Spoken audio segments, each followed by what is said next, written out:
شي په دغه وخت کې موږ الله ته متوجه شو دا د توبې ځایونه دي کله چې موږ او تاسو احرام اغوندو نو د احرام په وخت کې داسې ذهن کې راولو دا ما کفن واغوستل یو وخت به ما ته کفن هم همداسې راچول کېږي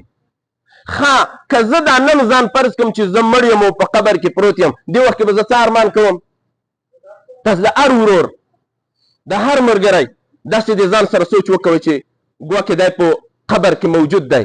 او دا تبی ورپسې ایښودل شوي دي کفن یې اغوستي دي نو په دې وخت کې به څه ارمان کوو موږ او دا به د الله پیغمبر هم صحابه کرامو ته فرمیل وعد نفسك من اصحاب القبور ته دې د خپل ځان د قبر له خاوندانو نه شمار کا داسې وبله چې زه اوس به د قبر کې پروت یم اوس قبر کې به موږ څه ارمان کوو قبر کې د دې ارمان نه کوو چې تحفه مې برابره کړې ده او که نه قبر کې بیا د دې ارمان نه کوو چې یاره ښه کوټه شته او که نه شته ښه ډوډۍ شته او که نه شته یاره ښه کالي شته او که نه ښه بلډینګ شته او که نه شته قبر کې ټول دغه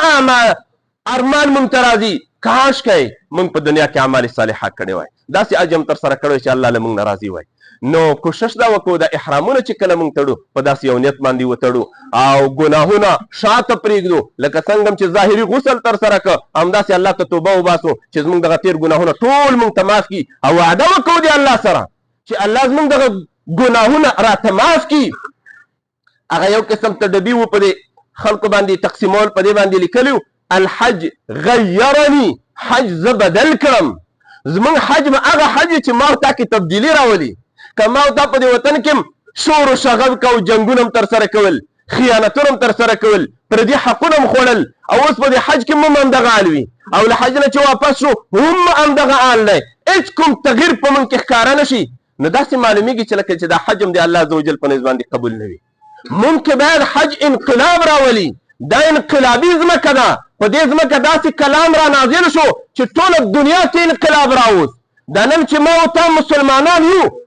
دا د دغه خاورې برکت دی دلته یو کلام الله را نازل کو چې هغه کلام د دنیا په ګوټ ګوټ کې انقلاب راوست نن چې ما او تا پګړۍ والې ځکه دغه خاوره کې د الله پیغمبر زیږېدلی هغه پګړۍ والې وه ځکه ما او تا پګړۍ په سره وو نن چې ما او تا ګیره لرو ځکه دغه خاوره کې یو شخصیت دنیا ته راغی هغه ګیره پرېښې وه او خلکو ته امر کړی و چې واعفوا اللحى واقصوا الشوارب ګیرې اوږدې کوئ او دا خپل بریتونه هم لنډ کوئ د الله پیغمبر همداسې کړي وو ځکه موږ تاسو په ژیره باندې راغلي یو دا ما او ته چې دلته حج ادا کوو لمونځ کوو الله ته ژړاګانې کوو دا ټول هم له چا نه زده کړي دي نن بوتانو ته موږ سجدې نه کوو نن انسانانو ته په سجده باندې نه یو پراته دلته یو لوی محسن یو انقلابي شخصیت الله دنیا ته راوستلی و د هغې د وجې نه خو الله په موږ کې هم انقلاب راوست نو دلته چې موږ او تاسو راغلي موږ او تاسو کې باید انقلاب موجود وي